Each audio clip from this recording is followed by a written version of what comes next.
Buddy, welcome back to another video here on Financial Friends. Today you have tuned in to another episode of the Dividend Journey. The Dividend Journey is where I am tracking my journey and my progress through investing in dividend stocks. So what you're looking at right now is the tracking of my portfolio over the last month, and I am slowly adding to my positions week by week, dollar cost averaging into stocks that I like, ETFs, and building out my passive income. So I have this application up in front of us. Today we are going to kind of show you around it just a little bit, add to my stocks, and just kind of explain the portfolio, where it's at, and the additions I've been making, and how I've been investing through this absolute turbulent market. So if you were interested in this, go ahead and stick around and let's get into it. So first things first, this is the Dividend Tracker. This is where I track my dividends, how I track the income, what stocks I own, and then also discover new stocks, find the financials and stuff, things like that. So if you're interested or you like it throughout the video, there's going to be a link in the description. I'm not sponsored by them or anything, but I am an affiliate. So if you click my link, sign up and use it, I get a kickback. And so I really do appreciate that if you decide to sign up for the Dividend Tracker. So I have a little note card here, and I'm going to kind of go through and update my positions. So I haven't really shown this yet on the Dividend Journey, so I feel like it's kind of important to show you how I'm doing this and why I'm doing it, and really how it all works. So I'm going to go ahead and show, where the positions are at. And I made additions to Johnson & Johnson, 3M, and Waste Management. So let's go ahead and edit these. So I started off with the 1.83, added $10, and now we're up to 0.242 shares, and those shares have an average cost basis of $163.35. So that's how I do that. Hit save, and that will update the portfolio value, and you could watch the annual income rise, obviously the March income, the yield on cost, and dividend yield change. So now we want to edit our 3M position, which again we added $10 to as well. That is at 0.3 shares with an average cost, and really averaging down in this position as this stock is down. It is down a lot, and I kind of have not been keeping too close of an eye on it, but I need to average my position down. So I'm purchasing more shares at a cheaper price, allowing me to lower my average price paid. So that brings that down here, and again, we boost our annual income. And the last position that we've added to is Waste Management. Now, these are some of the positions I feel that have been getting neglected throughout the course of the Dividend Journey.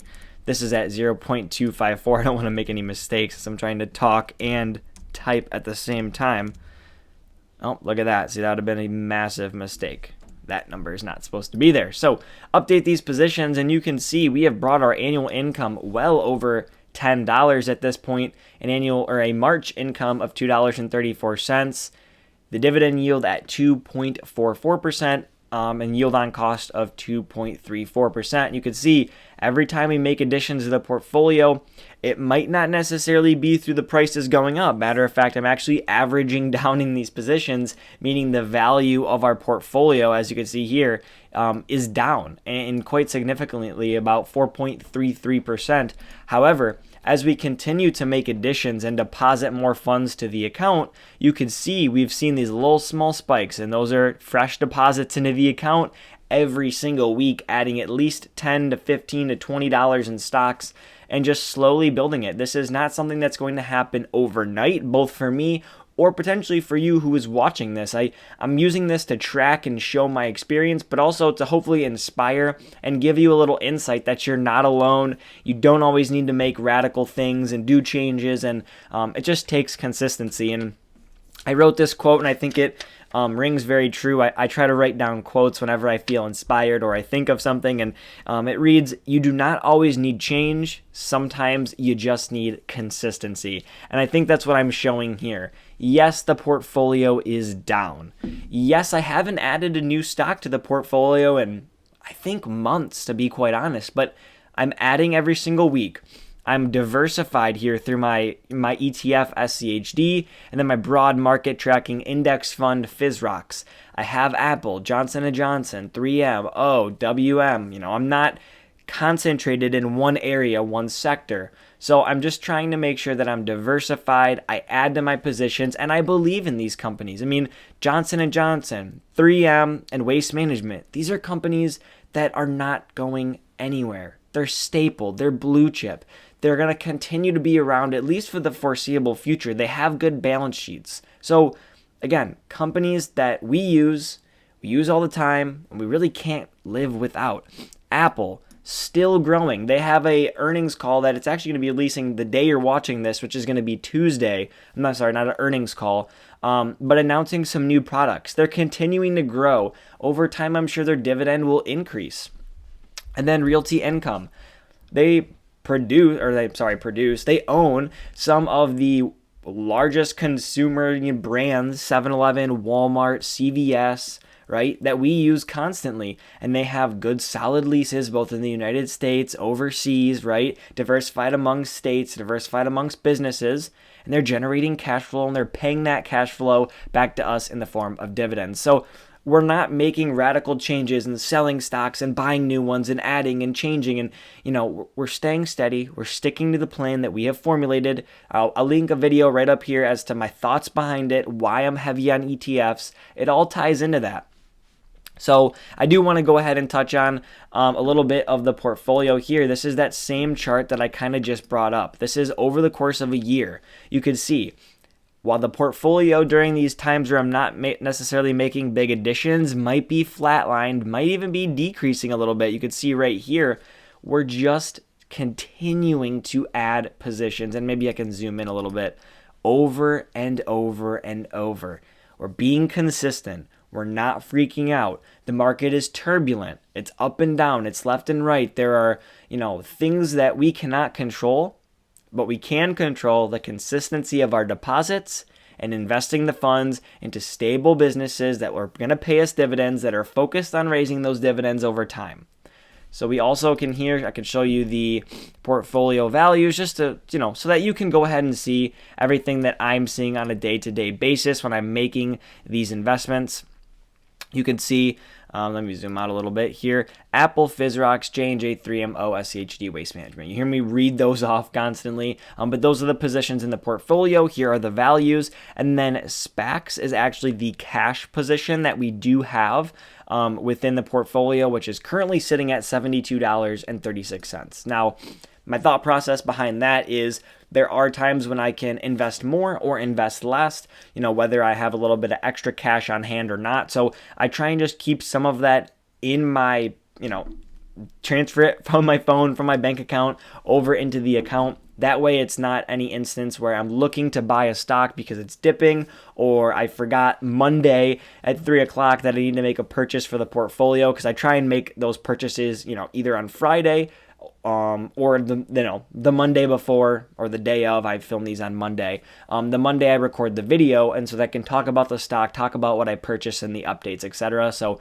I'm keeping that that cash in there. I know it's a little bit rich to have cash, and in the grand scheme of things, 15% of my portfolio being in cash is not necessarily fantastic for someone who's looking to be invested.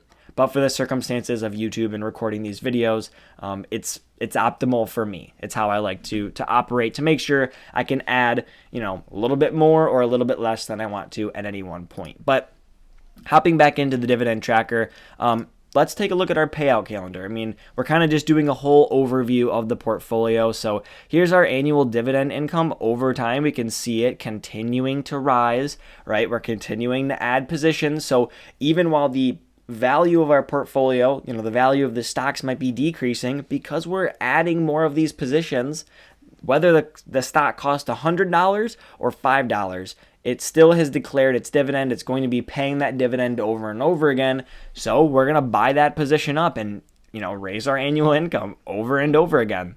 We're getting paid from a majority of the positions in our portfolio, really all the heavy hitters. Fizrox only pays once a year. It has it in there as $0, although it does pay a dividend. And then Apple, I think it's a 0.55% dividend, so nothing significant there. All the heavy hitters, Johnson & Johnson, 3M, SCHD, and Waste Management, making those payments in March. So as those do get paid out, I'll go ahead and make a little bit of coverage on that. how it increased our position, how that compounding effect is starting to get the ball rolling, right? We're going to continue to add, build these up, compound over and over again. That's really the whole goal. We'll take a look here at our diversification. Again, I really like to look by holding. We're looking at about 36% SCHD, 15% FISROX, 11.69% Realty Income, about 10% 3M, about 10% Johnson & Johnson, and it's closer to 9% Waste Management, and 8.3% Apple. So we probably should increase that, that value there of Apple. Maybe decrease a little bit of that position on again, we're looking for 50% ETFs, so we're a little bit rich there. We're looking for 10% real estate, so we're a little bit rich there. And then of our individual holdings, we're looking for 10%. So 10% 3M, 10% J&J, 10% Waste Management, and 10% Apple. So we should probably bring our Apple position and our Waste Management position up. But as of the time you watching this, Apple will be announcing some new products, so that could have some type of effect on stock price. So we'll keep an eye on all of that. As you can see, no non-dividend stocks. That is what we're all about, dividend-paying stocks. And that's about it. That's really what I'm looking at week by week, month by month. We'll go ahead and go back to that 1 month view again. We have a higher value in the portfolio than we did at the end of last month, and realistically our stocks have probably decreased in value, which for dividend investing is good. We're staying consistent, we're not forcing change, we're averaging down in our positions, and we are building our passive income slowly but surely. So I hope that you have watched this video, you've gained a little bit of insight, you've seen or rather heard what's been going on in my mind, and that you can be inspired or feel empowered to build your own dividend portfolio. Maybe you want to build a growth portfolio, whatever it might be. Go ahead and do that. Be consistent, go in with a plan. If you're going to build a dividend portfolio, consider using the Dividend Tracker. Again, that link is going to be down below. Check it out. It does support me, so I do appreciate if you use it. And with that being said, I'll see you all in the next one. Take care.